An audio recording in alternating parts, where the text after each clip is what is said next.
in Woodruff or our community or near around, usually around, say that they're interested in listening or hearing this or that, we try to bring something to the city, to the community, to try to build the community and have us all connect. We've been doing a good job this past year. I won't go through everything we've done. The best thing we did last, we had on Christmas Day, we had a friend that called and said she had been wanting to do something for people that didn't have somebody at Christmas. And so she wanted to have a dinner. And so we said, okay, we'll do that. And amazingly, we did it, got it done, and it was one of the most heart-filling things I think that we have done over the while. So, but now we started out too with some events that didn't go quite with our storytelling, but we wanted to do some things because of the 250th anniversary for our country, the Revolution, 250 years. And last year, or a couple of years ago, we started, and Damon came and helped us with a lot of history, and got us, we had a series, a 6-part series, where we had different, what we did was we had historians come in, and the way it was created was we had a historian, we had a storyteller, the historian, like Damon, would come in and tell us what really happened. And then we would have a storyteller that would come and bring it to life. And then we finished up with a little bit of food that represented, that was usually cooked and stuff back during the time too. So that turned out to be wonderful. Damon helped out a couple of times with that. It was marvelous. We got accolades from the South Carolina Humanities for what we did for all that. And it wasn't us, but it was folks like Damon and the other historians that came to help us. So what we decided today, or this year, last year we sort of focused on the people that were left behind. We weren't into the battles. We were tired of fighting back when we did the very first Listen series we did. So, we did that. This time what we were trying to focus on are the Constitution, democracy, and civics. What we kind of felt like when we started this Listen series was, I think that there's been so much, anyway, it's been sort of a stressful time. I think we've had problems with the understanding of the Constitution and what democracy is, and knowing what the civil things that we grew up 250 years ago, what did we decide was the way that you became a civil person or whatever, or a family, or a community. So, what we've done, and I've been so impressed with what Damon does down in Charleston, is he teaches. He is also an author, and I don't know if you've seen his new book or not that came out, but it's African American Folktales and Chronicles. It's at Hub City. Yeah, Hub City, yes, if you're interested for one, yes. There are those, and what we will probably do, we will go up and we'll have a few down here if you're local and you want to come get one or whatever. I know it would be something that would be interesting and educational to be able to read a lot of the folktales and things that Damon has got. He also has some other books and things that I know you probably will be interested in after he gets through. And we always, when Damon finishes, people always have questions. And so Damon is always very good about answering those and coming back and being able to have a nice little conversation with us when we finish.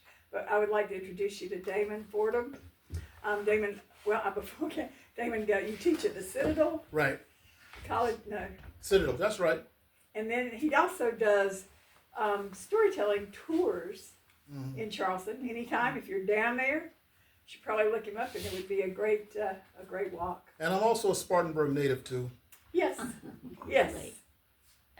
So I'm just so happy that Damon is here to share something with us today.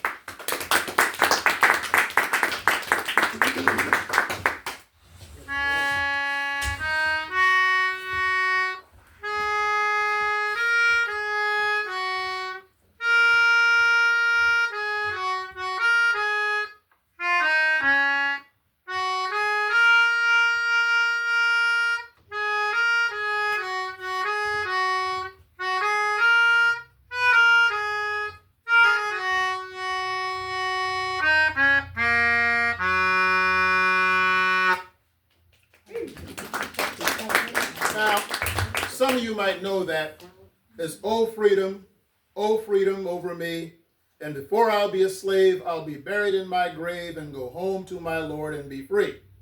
Well, that doesn't require a whole lot of explanation. That song, those lyrics speak for themselves. So what I'm going to do for you today is tell you some stories that I found from the griot storytellers during my sojourns in West Africa, and how that connects to here, as well as stories based on the theme regarding civics and the Constitution, as well as local stories based here in Spartanburg. Okay? So, with that being said, let's begin at the beginning. Throughout ancient history, as many as you know, every culture had its storytellers. In England, they had the bards. In Ireland, they had the shankies. And these people would go around and they would tell the history of these countries, as well as life lessons and fables through the spoken word, as did Aesop in ancient Greece. And oh, by the way, if any of y'all want to record this, I'm good with that. I have no problem with this if you want to live stream this or anything like that. I'm good with that because this might contain something that some of your friends or children might want to know in the future. So with that said, I'll continue. So in Africa, they had the griots. These were the people who, through the spoken word, for thousands of years, passed down stories of instruction as well as stories that were designed to entertain through a form of education. And I was in Senegal, Gambia, Togo, and Ghana. And what I'm going to start with here are some of the ones that I found while I was in Ghana. They have the stories about a spider that was called Anansi. And Anansi was what was known as the trickster. And he would basically, the people of Ghana, he's like the national hero of Ghana. And it said that the web that he weaved became the foundation of the kente cloth, which is often found in Ghana. But one of the stories about Anansi that I found interesting in Ghana was the story of the gourd of wisdom. You see, Anansi wanted to be the smartest person on earth. So he carried around with him a gourd, which is what we would have equivalent to a jug around here. And everywhere he went, he gathered all this wisdom and put it in the gourd. And so he figured, hey, now that I've got this, I'm going to be the wisest person on earth, but I'm going to keep it all to myself. So he went to a nearby tree, and he had the gourd and a couple of his tentacles, and he had the other 6 tentacles, and he's climbing up the tree. But all of a sudden, he forgot it rained a little earlier, and the tree was kind of slippery. So at one point, the gourd started to slip. He went, whoa, whoa, whoa, whoa! And the gourd dropped. And pretty soon, the wisdom escaped from the gourd. And soon, all the other creatures on the earth began to gather and grab up the wisdom. And so Anansi thought he'd have all that wisdom to himself, but then he saw the wisdom all scattered. He went, ah! And a wise old spider happened to come by. Well, Sonny, what's the matter with you? Oh, I thought I'd have all this wisdom all on myself, and now the gourd is cracked, and it's all over the place, and now I thought I'd have the wisdom, but now everybody has this wisdom but me. Ah! Oh, really, Sonny, I see. Well, you know, I wouldn't feel bad about that if I were you. That's not a bad thing. Really? Why is it not a bad thing? Son, don't you realize it's better for everyone to have wisdom instead of just one person? Let that sink in for a moment. And these were the kind of tales that they told in regard to that. Another one was on the folly of gossip, the story of the talking skull that I heard in Senegal. It seems that there was a fellow who was walking around out in the countryside one day, and all of a sudden in the middle of the road he happened to see a skull. And he was like, what's this skull doing here? He reaches down, he picks up the skull. Oh, why is this skull over here? And all of a sudden the skull began to talk. Talk is what brought me here. What? You heard me. I said talk is what brought me here. A talking skull. Oh, I got to tell the king about this. So he dropped the skull down. He ran over to the king, who was over there in his little palace. Your Majesty, Your Majesty, Your Majesty. What is it that you want? How dare you disturb me from my important matters? What is it that you come to bother me with? Your Majesty, you see, I just found a skull that was talking. You got to see this, Your Majesty. You got to see this. A talking skull? I will go and listen to you. But if what you are talking is nonsense, I will punish you severely for interrupting me in my time of business. Off will go your head. So the man took the king over to where the talking skull was and grabbed the talking skull. Okay, say a few syllables for His Majesty, okay? Give him the alphabet. Sing a song or something like that. Go ahead and talk to the king. Skull's there like, the king's there folding his arms. I'm waiting. Go ahead. Say a few little syllables for His Majesty. Tell him a story, you know, something like that. Sing a song and oh boy. Young man, you have wasted my time with nonsense. Guards, off with his head. Fast forward 2 weeks later. Another fella's walking down the street, or walking down in the countryside, and he looks down and he sees two skulls. And he picks up one of the skulls and says, I wonder how the skull got here. And the other skull said, talk is what brought me here. And the moral of that story is know when to speak and know when to close your mouth. Yeah. And there are two that shows how these things connect. Back in when I was in Gambia, one of our hosts was telling us this really horrific story about how during the days of the transcontinental slave trade, his third or fourth great-grandfather sold one of his own brothers to the slavers, and how that was a source of embarrassment for his family to this very day. So I found that interesting, and I jotted it down. And then I'm always researching, looking at archives for interesting stories to put in my books. And I found there was a book called Congaree Sketches by a Dr. Edward C.L. Adams, written in 1927. And he was a white plantation owner who jotted down the stories of Thaddeus Gooden, one of his field hands. And Thaddeus Gooden was on record of telling about a story about King Buzzard. And he said that King Buzzard was over in Africa. And this story had come down through the generations. And King Buzzard was a very evil king who made his fortune by selling his own kith and kin to the slave owners.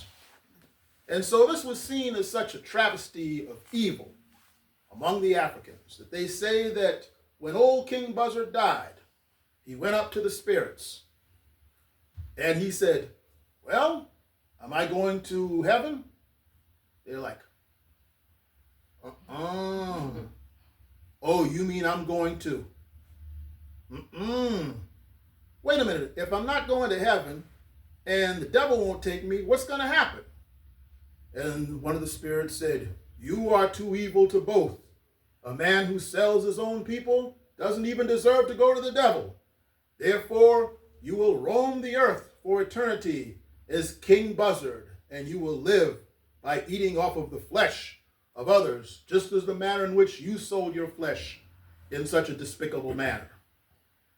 And I made the connection between those two stories because you see, often Americans get this twisted when they hear about Africans selling each other to the slave owners and all of that. Even over there, it was not looked upon with favor, and I think that that folktale is a perfect illustration of that reality. So I kind of connected the two in my most recent book, but the most fascinating connection that I made with all this was as follows.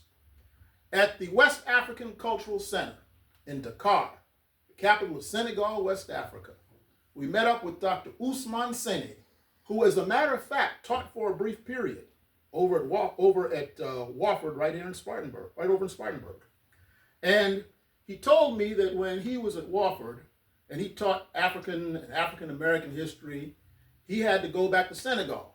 And the students said, Dr. Sene, please stay and teach us more history. And he said, no, my job here is done because I have given you the tools in which you can find that history yourselves. So My job is done, and the rest is up to you. But anyway, as he was lecturing to us, he told us of how the Wolof people over in Senegal, they taught their children how to have manners and instruction and community standards by telling them the stories of Luk and Buki. They said that Luk was this wise hare, but he was very weak, but he was very wise. And there was this big stupid hyena by the name of Buki. And Buki was greedy and stupid, but he was strong. So she told of how the parents over there told the children to be wise like Buki and not big and stupid. Wise like Luke and not stupid like Buki. And to always understand that your head is stronger than the fist. And so I said, excuse me, Dr. Sene, wait a minute. That sounds like the Brer Rabbit stories in America. And he said, where do you think you get that from? So I did some research.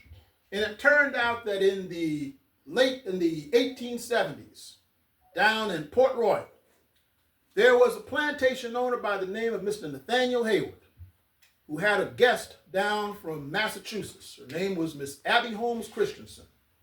And the two of them were talking on the front porch one day, sipping mint juleps. And Daniel Hayward said, Miss Christensen, you want some entertainment? She said, sure, I'd like that. So he goes out to the field and calls out to one of his field hands, hey, Prince, come on up here for a moment. Prince Baskin, who had been with Nathaniel Hayward since slavery, came up to the porch. Yes, sir? Tell Miss Christensen one of those stories. Oh, yeah, sure. Well, you see, one time there was this rabbit, right, who was real smart. And he was stealing peanuts from the wolf. And every night he'd go out there and he'd take the peanuts and the wolf would go back and see his rabbit tracks and no peanuts. So one day his wife said, Mr. Wolf, I'm sick and tired of that rabbit stealing our peanuts. And the wolf said, don't worry, honey, I'm going to get us some rabbit soup tonight. So he took a lump of tar and put a hat on it and put a carrot for a nose and buttons for his eyes and put it out there. And the rabbit came by and he saw the baby made of tar and said, hey, stranger, how you doing? Went to shake his hand. His paw got stuck. And so the wolf came by with his kerchief around his neck and a knife in one hand and a fork in another. Okay, time for some rabbit stew now. So he said, Mr. Wolf, can you please do me a favor? What, favor? Sure, what is it? It's my last request. Last request? Well, you might as well. Sure, what is it? Whatever you do, you can cut my head off and skin off my ears, but please don't throw me in that briar patch. Throw you in the briar patch? That's right. You can cut my belly wide open, but whatever you do, please don't throw me in the briar patch. Don't throw you in the briar patch, eh? Well, I'll tell you what I'm going to do. Grab the rabbit. 1 for the money, 2 for the show, 3 to get ready, and hey, Mr. Wolf, you're forgetting something. What's that? I'm a free man now. Went back home. Well, honey, we ain't having no rabbit soup tonight. So after this, Nathaniel Hayward said, ain't that a good story, Miss Christensen? And so Miss Christensen said, why, Prince, wherever did you get such a fascinating story? And Prince Baskin answered, from my African granddaddy. So therefore, that showed the direct connection between what Dr. Usman Sene told me in Africa and what I read about Prince Baskin. And Abby Holmes Christensen wrote that story in a book called Afro-American Folk Tales Told Around the Campfires of South Carolina, which is where I did my research and made that connection, which is in my current book. So with that said, in America, they expanded the Brer Rabbit stories to talk a little bit about what was happening over here. In one story that's quite telling, a lady named Maria Middleton in Port Royal, South Carolina in 1919 told the following story. During the days of lynching and segregation and all that, she said that there was a point where the animals got tired of Brer Rabbit, and they brought him to the animal court and said, "We, the jury, find Brer Rabbit guilty of stealing food from the animals, of taking their wives, of causing mischief and mayhem throughout the animal kingdom. Your sentence hereby is tomorrow morning to hang by the neck until you are dead." And the animals cheered, learning that Brer Rabbit was going to be hanged, and he went over to the jail cell to await his fate. And while he was in the jailhouse, his one friend in the world came by, the crane. Brother Crane came by.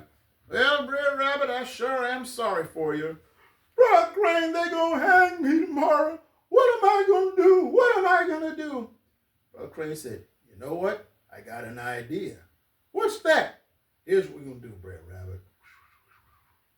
So the next morning, as the sun came out, all the other animals were out there waiting, screaming, "Hang Brer Rabbit! Hang Brer Rabbit! Hang Brer Rabbit!" And they brought him out, all handcuffed, just ready for them to be hanged and so forth. And they cheered as they brought him up on the scaffold. And as they brought him on the scaffold, they put the rope around his neck, and everyone began to cheer, and all of a sudden, a voice came from the clouds. "Let that rabbit go. He ain't done nothing." The animals looked up. "What? Y'all heard me. Let that rabbit go. He ain't done nothing." And all the other animals went, "Ah!" and started to run.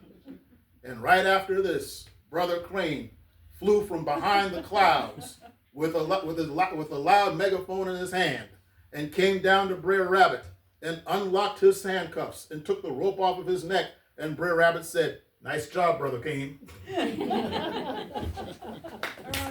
you can see that story as a kind of wish fulfillment of sorts in dealing with the days of lynchings and that sort of thing. And it shows you how they coped with that by dealing with folk tales of that kind.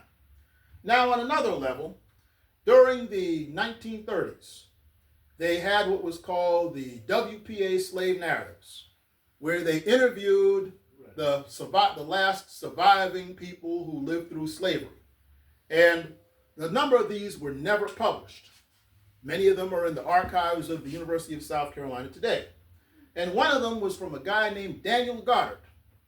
Now, Daniel Goddard was a man who apparently had had some type of education of sorts, but he told of how his parents passed down the secret history that was often not told in public in those days. Stories about slave rebellions. For example, he told his interviewer the story of Madison, Washington, that he heard from his parents. You see, Madison, Washington, back in 1841, was a free man in Virginia and minding his own business. And all of a sudden, the slave catchers came. And they took him and some friends of his on a boat called the Creole.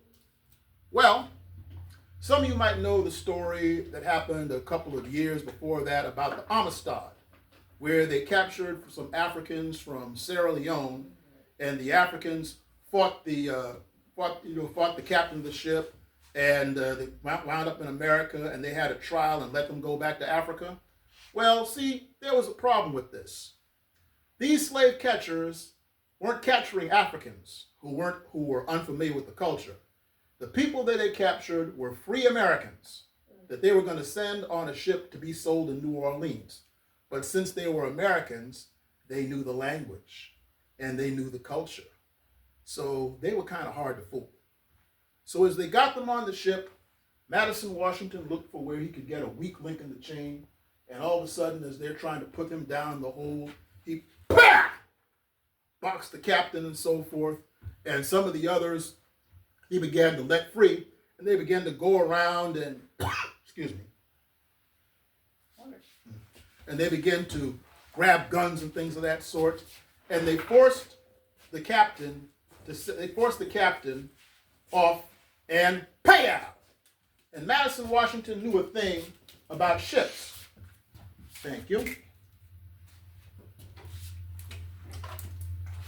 So he sailed the ship to the Bahamas. And it turned out that that was a wise move, because by 1841, the British had freed slaves in their territories, which include the Bahamas. So they tried to get them, so John C. Calhoun and them tried to get these people expedited and sent back to America to be slaves again, but the Bahamian government said, they're in our territory. They're free now. And so that meant that Madison, Washington led one of the few successful slave rebellions in American history where they were actually liberated. So he said that his parents passed that down to him. Now, in those days, that story had not been widely reported, but as it turned out, Frederick Douglass published about it in his paper in 1853 in an article called The Heroic Slave. And it goes to show that while these people may not have been able to have a formal education, they could hear, and they could speak, and they could pass things down. Yes. Thank you. So, now, as many of you know, I was born here in Spartanburg, but I grew up in the Low Country. And one of the unique features of the Low Country is as follows.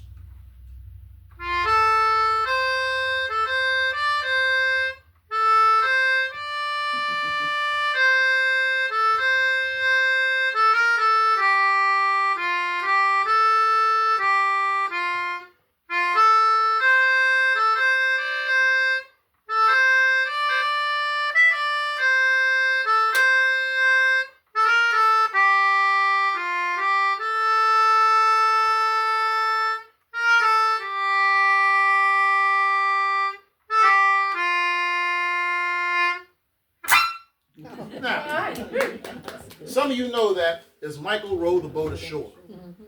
What a lot of you may not know, is that song has its origins in 1867 when musicologists went down to Port Royal and they heard African Americans singing that, and a man named Charles Ware transcribed that into musical lyrics and put it in the book Slave Songs of the United States. In 1955, in Charleston, we had a great civil rights leader named Septima Poinsett Clark, who would later serve as the adult education director for Martin Luther King's programs. And I saw her twice as a boy. And in 1955, she was fired from teaching at Sanders Clyde Elementary in Charleston because of her civil rights activities. So she went to Mont Eagle, Tennessee, where she taught illiterate black adults how to read and write and register to vote and take charge of their lives. So in 1959, she was joined by some white kids from the University of Berkeley in California, as well as from the coffee houses of Greenwich Village in New York. And they were all arrested. And Miss Clark was put in a separate cell from the white kids for obvious reasons. And while she was in her cell, she began to sing Michael Row the Boat Ashore. And the white kids never heard anything like this before. So when they were all released and they went back to the coffee houses of Greenwich Village and the University of Berkeley, they took that song with them. And this is where you get that generation of the white folk singers. All of Pete Seeger and Peter, Paul, and Mary and the Smothers Brothers and the Mamas and the Papas and Joni Mitchell and Joan Baez and Bob Dylan. If you could imagine Bob Dylan getting up there and going, Michael, run the buddy, yeah, hallelujah. This is where they got this from. So that song, along with the sweetgrass baskets that you see in the Charleston area, as well as the dialect and language and customs and folkways and foodways, these things are collectively called the Gullah culture, which is sometimes called Geechee. And it gets its name from the Gullah tribe of Sierra Leone and Liberia, which I could tell you firsthand has a long history of growing and cultivating rice and making sweetgrass baskets. In fact, I have a sweetgrass basket at home from Sierra Leone. So they brought these folks to the rice plantations on the Sea Islands from Georgetown, South Carolina, down to Brunswick, Georgia, including the Charleston area. And because these islands were so isolated, the only white people there were the plantation owners and the overseers. So this meant that in that isolation, these black people kept more of their African speech, folkways, and culture than any other black people brought to the United States. and this is where we get the Gullah culture. My grandmother, Janie Fordham, was born in Owendaw, South Carolina around 1900. And because she never had the opportunity to go to school and learn to read and write, she spoke Gullah till the day she died. So in 1968, when I was 4 years old, she would call me in the house by going, "Damon, y'all churn too trifling. Y'all better come on in, y'all, for I box y'all," and things like that.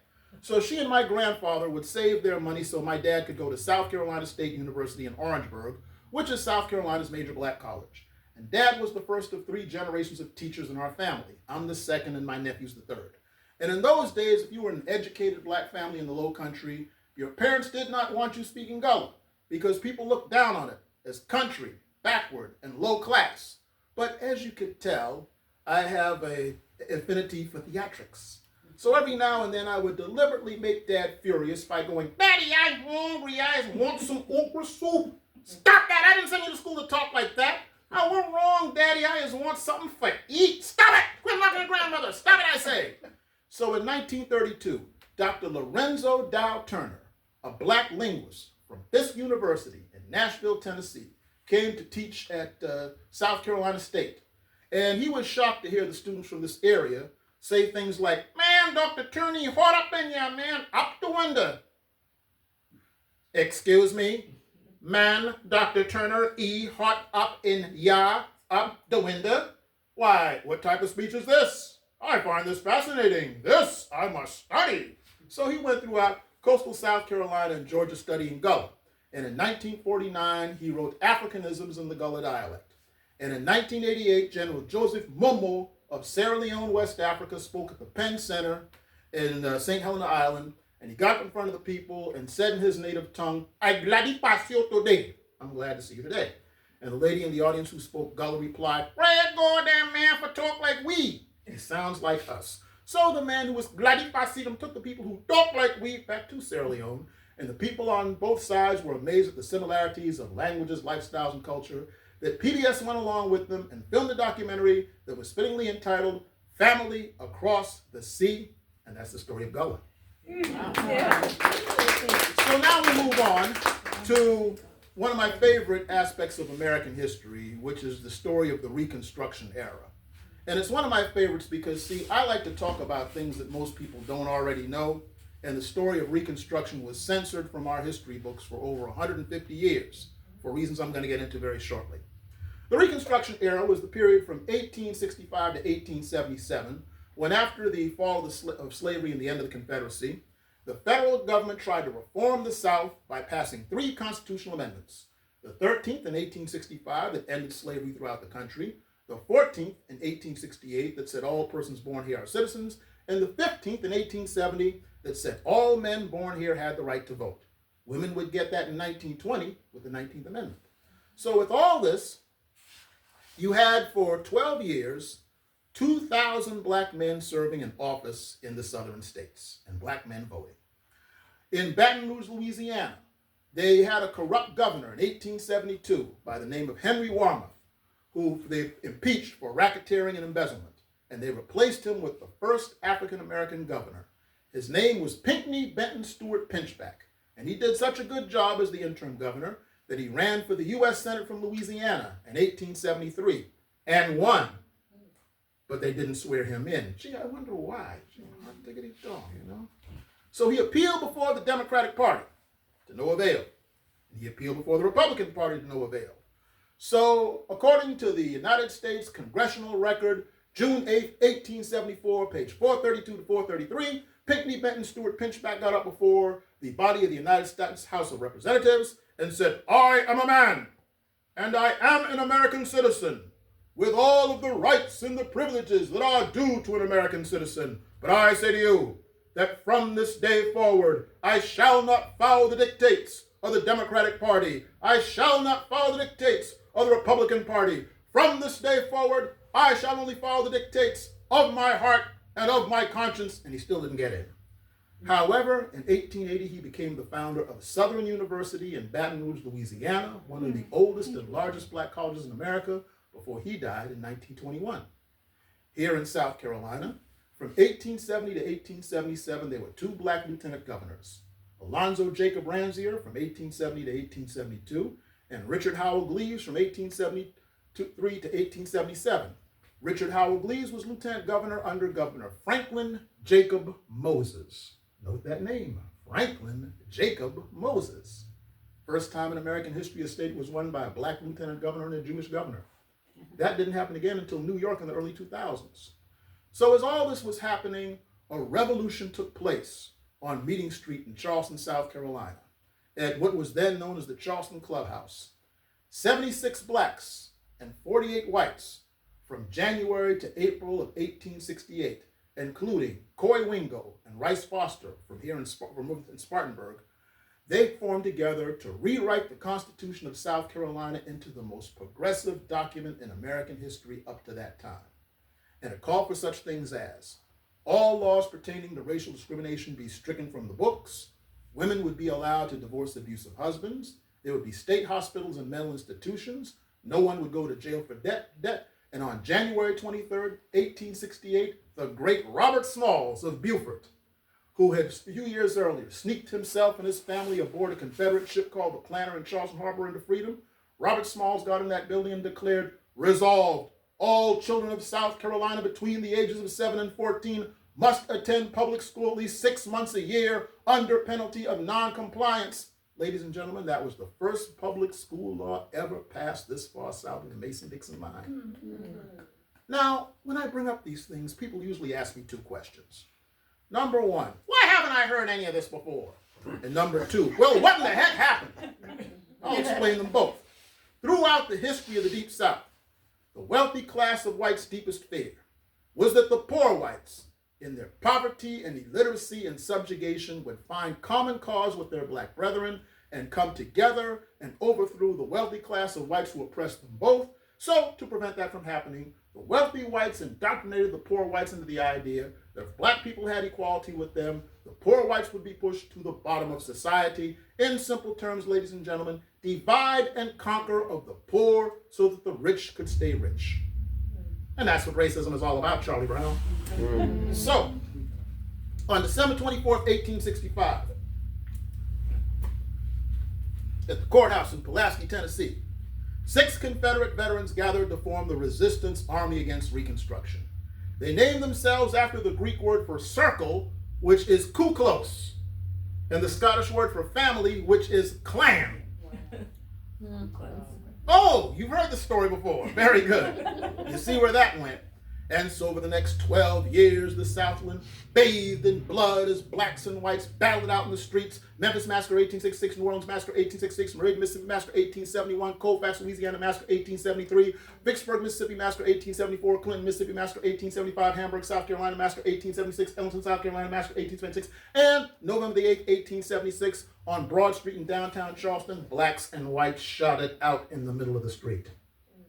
The federal government said, yo, this is too much. We can't handle this mess. Hey, we got to put a stop to this foolishness. So on February 26, 1877, they passed the Tilden-Hayes Compromise that ended Reconstruction. And one of the many negative outcomes of this was that Mildred Rutherford and her organization, the United Daughters of the Confederacy, went on a national crusade to censor things like that out of the history books and replace it with pro-Confederate narratives. So much so that in 1978, when I was in the 8th grade at Moultrie Middle School in Mount Pleasant, South Carolina, the South Carolina History book by Mary Sims Oliphant, Laidlaw Press, 1970, page 280, taught our class, quote, after the Civil War ended, the Negroes lost their heads, so the Ku Klux Klan was formed in Tennessee to bring order and stability back to the South. Fortunately for me, when I was a boy, I was a weirdo. I was a bookworm. I was bad at sports, so I read a lot. And among the things I read was Langston Hughes' Pictorial History of the Negro in America and Eyewitness to the Negro in American History by William Loren Katz. Those books were my vaccination against the ignorance I was taught in the classroom. But other kids weren't that fortunate. And this is often why I tell young people today, the geek shall inherit the earth.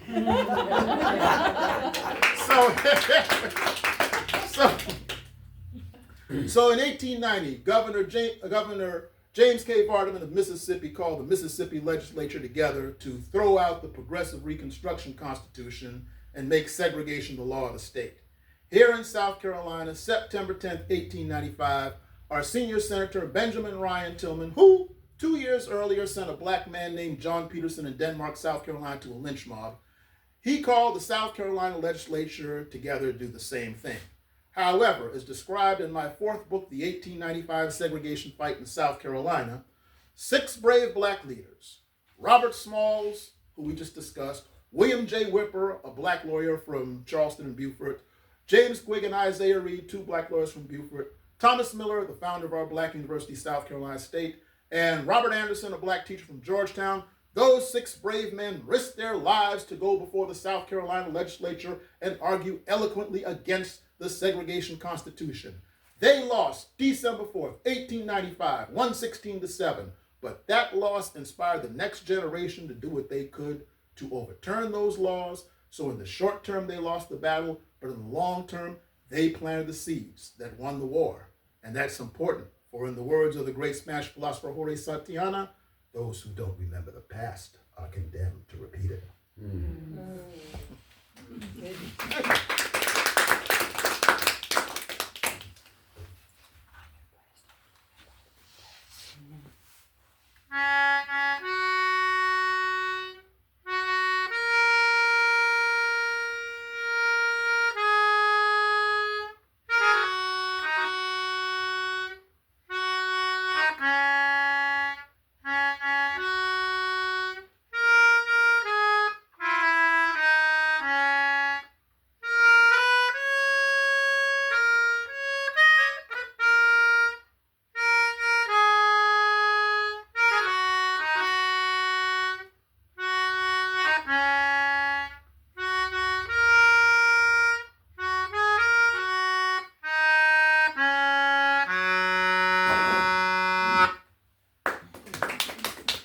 Now, for those of you who don't know, that was Precious Lord, Take My Hand, Lead Me On Where I Stand, etc. and so forth.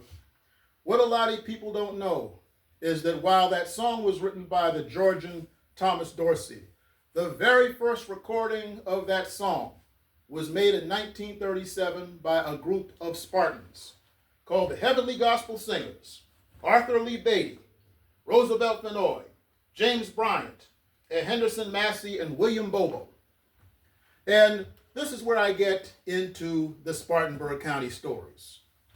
So I was born here and was, as some of you know, I was put up for adoption and raised in the Charleston area, and I reconnected with my family in Spartanburg in 2000. So having been denied the history of Spartanburg for much of my life, I sort of dove into it with a vengeance, you see. And among them is the story of a man who delivered me, a fellow by the name of Dr. John C. Bull, who had a clinic over there on 371 South Liberty Street, which was the city's black hospital up until the late 1960s. And one of the people who helped me in finding my family was a teacher at Carver High School in Spartanburg, a fellow by the name of Mr. Joseph Kimpson. And he told me this really interesting story about Dr. Bull. He said that Dr. Bull, since he was the town's black doctor, well, that meant that, of course, he made a fairly good living at that. And so every now and then, other people didn't want to go through the hassle of banks during the segregation days and all of that. So they would go to him and ask for money and such. And he was pretty good about giving back to them. So every now and then they said that he would sit in front of his office on South Liberty Street, sit in front of the Bull Clinic, and he'd sometimes go to sleep in the afternoons. But while he was sleeping, every now and then he would wake up and find his pockets were full of, and his doctor's coat was full of money. And people wondered how that got there. Well, according to Mr. Kimpson, what would happen was that the people, because they trusted this man as a major figure in the community, when they would get paid and they owed him, they would go up to him. Instead of trying to wake him, they would stuff the money in his pockets while he was asleep. So much so that when he was asleep, he would wake up and find that he had gotten back what he had given and then some. And that story told me the importance of how you often get back what you give and then some, so it's often better to give. And before Dr. Bull, there was a Dr. John Wesley Sexton here in Spartanburg, who practiced until he died in 1956. And I found an interesting story about him was that he was a country boy. And he was in love with this young lady who was a little more sophisticated than he was. So he was out there in front of his farm, this dirt farm, doing something, and then he saw the lady who he had eyes for riding by in a carriage. And the carriage was driven by a guy who went to Morehouse College in Atlanta, Georgia, or what would become Morehouse College. So she saw Dr. Sexton there when he was a young man. He called him over to say hello to him. And so she asked how he was doing. And he responded in very ungrammatical country English. And so the girlfriend and the guy driving the carriage laughed at him and they rode off. And he sat there like, you can imagine how that made him feel. Now, nowadays, when people do things like that, a lot of people would just give up right then and there, feeling that it was all hopeless. But he used that as his initiative to go and study as much as he can and eventually go to Meharry over in Tennessee to study medicine and eventually become one of the main doctors in the Spartanburg area. And so often nowadays, people, when they go through things like that, they're often coddled and all of that, but very seldom are they encouraged to take things like that and use it as ammunition to build themselves up and make themselves better. And that's why I included that story in my particular book, so if any young person goes through something similar than that, they could do the same thing. Now, my Aunt Barbara, some of you might have known her, Barbara Montgomery Collier, who lived over in the Bull Clink Apartments. She loved to tell me stories about the family that I didn't know. And one was the one she told me about herself and my mother back in the 50s. Now, some of you might know of the days when Sweet Daddy Grace used to come to Spartanburg. For those of you who don't know, Sweet Daddy Grace was something like what Clefro Dollar or somebody like that is nowadays, right? He had this long hair and these long fingernails, and he would baptize people with fire hoses. And he was known for his loud and very active church services. So my Aunt Barbara said that she and my mother were walking down South Liberty Street when they went by what they called the Sweet Daddy Grace Church, also known as the House of Prayer for All People. And in those days, they went to Mount Moriah. And Mount Moriah in those days had very staid and laid back and dignified services, right? So they said, let's go into Sweet Daddy Grace Church. And they went inside the Sweet Daddy Grace Church, and they saw the people with their tambourines and the guitars and the saxophones, and people running up and down the aisles and jumping up and down and so forth. And they weren't used to that. So they started laughing at the people. And when they started laughing at the people, the ushers turned around and saw them and started heading toward them. And the two of them said, uh-oh, and they made out of the church like the coyote after the roadrunner, and they're running down South Liberty Street. And for those of you who don't know, my grandfather was Jesse Montgomery, who used to have the cabs service out also on South Liberty Street. He's driving down the street, and he sees his two daughters running down the street, and he pulls over his cab. What's the matter with y'all? What y'all running from? And they were all huffing and puffing. They told what happened in the Sweet Daddy Grace Church. And he looked at them and said, that's what y'all get for laughing at those people's church services. And these were the kind of stories that she would often tell me.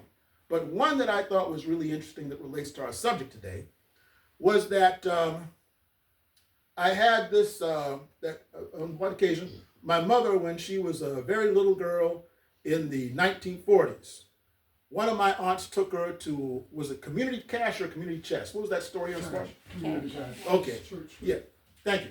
She went to, that's why I get the names confused. So, took her to community cash one day sometime around 1941.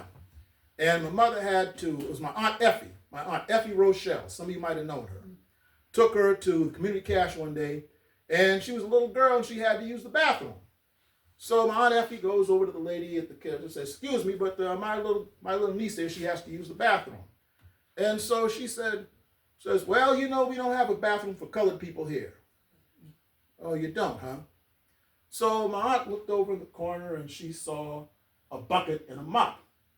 And so she went over, grabbed the bucket, grabbed the mop, put the bucket right in the middle of the floor. And the lady said, "What are you going to do with that?" "Well, if you don't let my niece use the bathroom, she's going to sit right here with that bucket and that mop. And the bathroom's right over there, lady." And that took care of that. So now one really interesting story also deals, I mentioned Mount Moriah earlier. One of the ministers at Mount Moriah was a man by the name of Reverend Joel E. King. And he was the minister there from about the late 40s till about 1952, 53 or so. And he baptized my mother and aunt. Well, he got in a little hot water in Spartanburg around 1948 or so. And in 1948, to give a background to this, President Harry Truman said that he was going to desegregate the Army that year and form a Civil Rights Commission. Well, our governor then was Mr. James Strom Thurmond, which all of you remember. And needless to say, he decided that he was going to run for president to preserve segregation against Harry Truman's law, right? So anyway, Reverend Joel E. King got up on February 22nd, 1948, and made a sermon that made headlines around the country. Because back then, most preachers didn't talk about things like this. And he said in his sermon as follows: "Here in South Carolina, Negroes are excluded from the polls. We don't want to be a part of the white man's social life, but we do want to vote and have equal educational rights. This bill by President Truman would cure all the ills of the South for both the whites and the Negroes. As is said in Isaiah 28:20, the bed is too short and the covering is narrower than a man can wrap itself up into it. And the blanket is too small for South Carolina, and the Negroes are left conspicuously from its covering." Now, this Reverend Joel L. King, that sermon was pretty strong stuff in those days. But here's something you need to know about him. See, every now and then he would have his nephew come up and do sermons when the nephew was still studying to be a preacher. And you might have heard a little something about the nephew. His name happened to be Martin Luther. So now you know. So in my next to last story, I want to take this a little closer to home. Whenever I was in Senegal, people would look at me and they would go, "Wolof, Wolof, Wolof, Wolof." And I'm like, "Well, what is a Wolof?" And it turned out that the Wolof people was a major tribe there that I had this strong physical resemblance to, right? And so I met a number of people. I actually visited a village with these Wolofs and so forth. And while I was there, I found out something very interesting. Earlier, I told you about the griots, right? These storytellers through hundreds of years in Africa would pass down the stories by word of mouth through the villagers and so forth. Well, it turns out that the Wolof tribe was known for that storytelling and griot thing. So after my first couple of visits to Africa, I was visiting my cousin Alasia over here, and I was telling them these stories about my adventures in Africa, and she said, "Wolof, huh?" And I said, "That's what they said." And she said, "Brace yourself for this." And she showed me on her computer where she did the family DNA, and lo and behold, we're 60% Wolof. Wow. So when I went back, and they took me to Africa, and I went to a guy took me to the Wolof village over in Senegal, a village called Kromadik, right before you get to the Gambia border. And I got up and I said to them as follows: "Back in 1966, the great poet Langston Hughes went over to Senegal, and he met with Leopold Senghor, who liberated your nation from France. And he recited these words to his friend Leopold Senghor: 'The night is beautiful, and beautiful are the souls of my people.'" And that's when I lost it. And a lady came up to me afterwards and said through the translator, "You are the flesh of our flesh and the blood of our blood, and you and your friends are always welcome here in our village when you are back in America." So I've sent pictures of that on social media to Alasia and the rest of the family, and I said, "Behold, these are your cousins." So with all of that, I have to say that when it comes to all this storytelling stuff, now you see that I get it naturally. So now we go into the grand finale of these stories.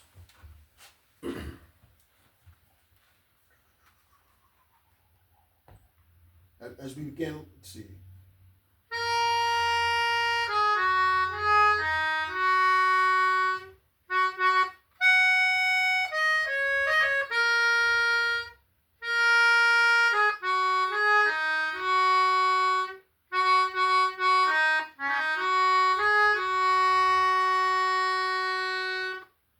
For those of you who don't know, that went deep river, Lord, my home is over Jordan.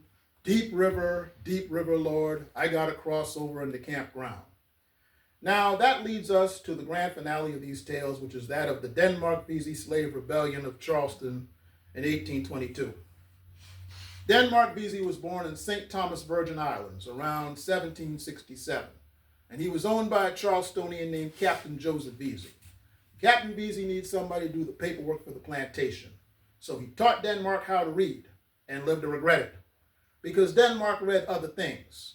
He read Exodus 21:16, which said, "He that stealeth a man and selleth him shall be put to death," and Revelation 13:10, which said, "He that leadeth into captivity shall be led into captivity." Things you don't usually hear at church. And he also read about the Haitian Revolution, where the blacks of Haiti under Toussaint Louverture and Jean-Jacques Dessalines overthrew the rule of Napoleon to make Haiti the first free black republic in the Western Hemisphere. Things you don't usually hear in a classroom. So with all this, you could guess what was on his mind.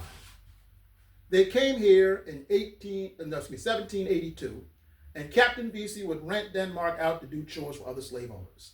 And Captain Vesey would split the commission he made with that with Denmark.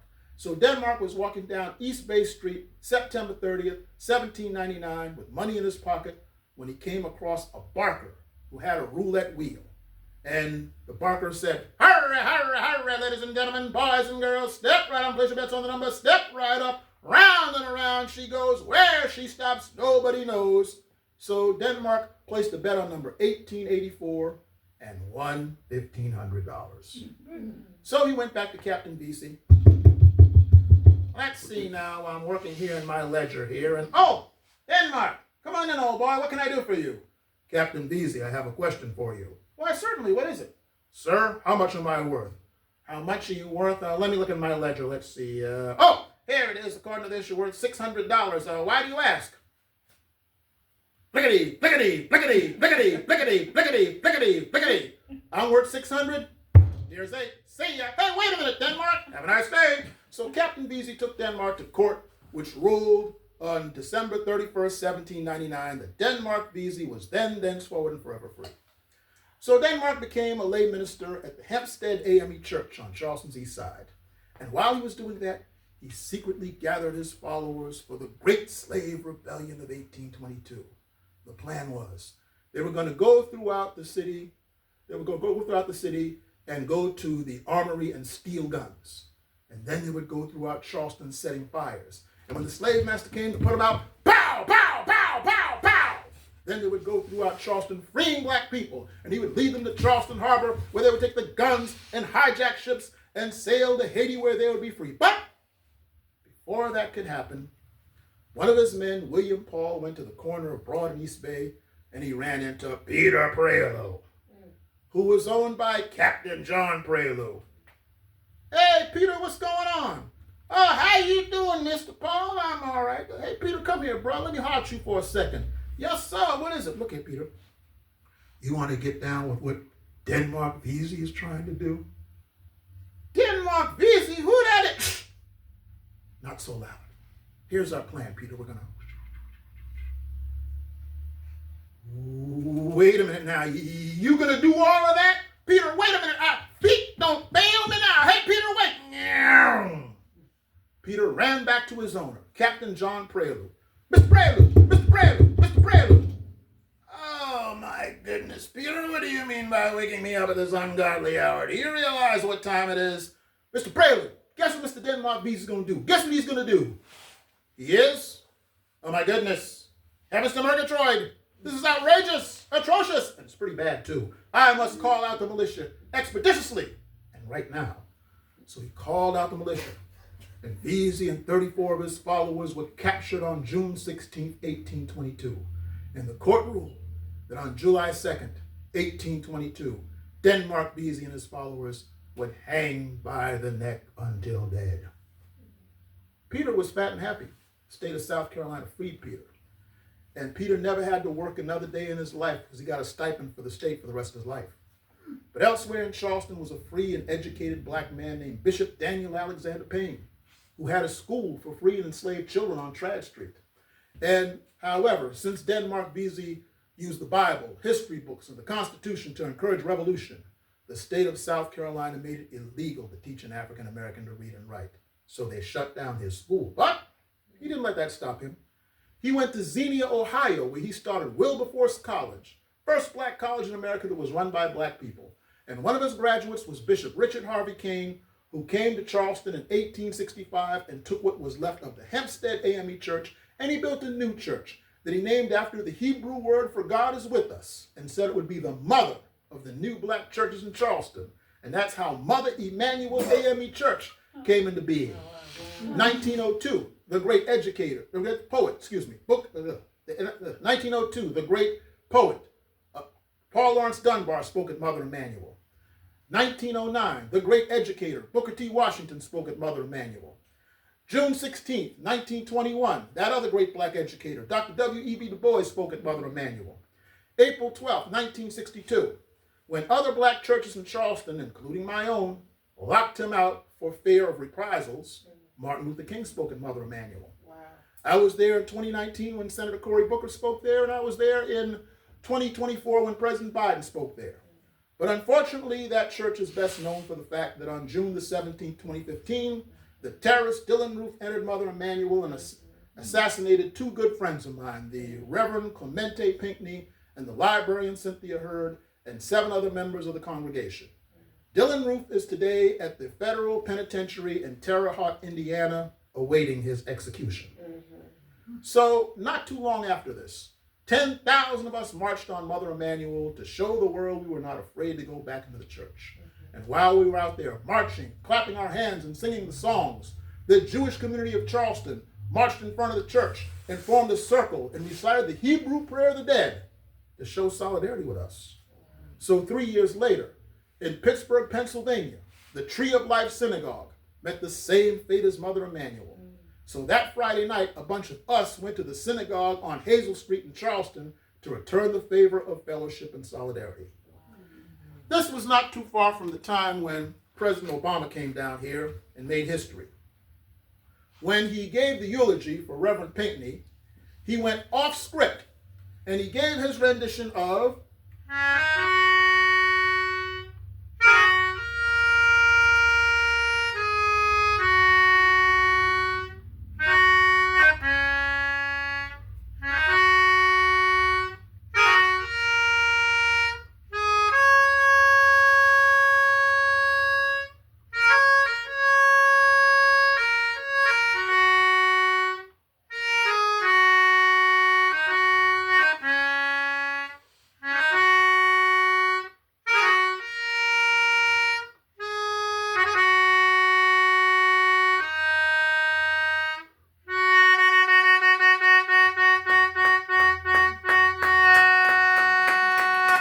Thank you.